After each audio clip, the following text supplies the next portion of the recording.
sentidos diferentes. No Velho Testamento, ele é uma unidade de medida de peso. Os estudiosos falam que era mais ou menos equivalente a 75 libras. Isso deve dar uns 34 quilos. Então o Templo de Salomão foi erigido a partir de alguns talentos de metais preciosos. Mas no Novo Testamento, que é onde está essa parábola, eles respeitam a outra forma de unidade de medida, uma unidade de medida de valor. Um talento equivale a 6.000 dessas moedinhas aqui, que vocês devem conhecer como os denários, ou às vezes no grego, os dracmas. 6.000. Um denário era equivalente a um dia de trabalho. Então hoje, se a gente fosse pegar em valores correntes, o salário mínimo R$1.500, 30 dias trabalhados, R$50 por dia, você multiplica isso por 6.000, você vai ter aí uns R$300 mil. Isso é o que valia um talento. E na época que Jesus pisou a terra, esse era exatamente o denário que ele manuseou. Quando ele é interpelado lá pelos fariseus no templo, que de forma capciosa querem colocá-lo em contradição, perguntando sobre a moralidade dos impostos. Dai, pois, a César o que é de César, e a Deus o que é de Deus. O rosto que ele vê na moeda, que é o rosto de César, é esse aqui, Tibério César. Mas o ponto é o seguinte: um talento é uma quantidade enorme de fortuna material. E com o tempo, com o entendimento da sociedade sobre essa parábola, o talento passa a designar também algo espiritual, aptidão natural. Então, quando essa parábola fala das riquezas, ela fala não só das riquezas materiais, mas daquelas imateriais, os dons, as graças e também as oportunidades.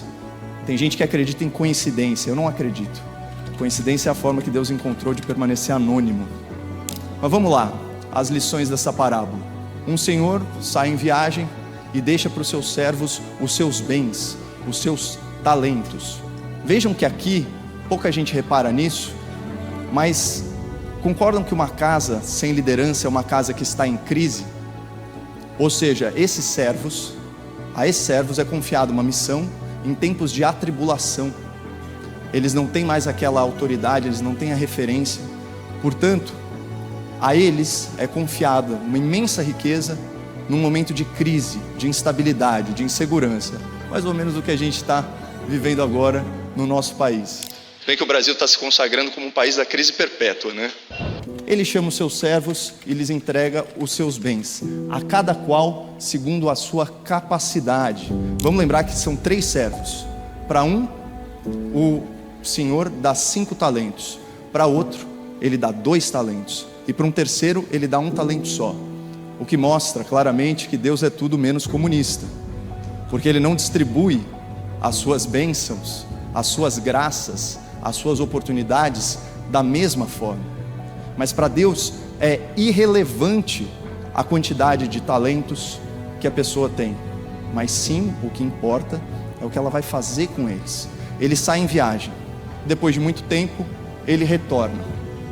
Quando ele retorna, ele vai acertar as contas com os seus servos. Então veja, toda vez que uma graça é dada a você, uma oportunidade, existe um momento de prestação de contas. A quem muito é dado, muito também será cobrado. O primeiro servo se destaca pela sua bondade, pela sua lealdade, servo bom, servo fiel. Aqueles 5 talentos renderam mais 5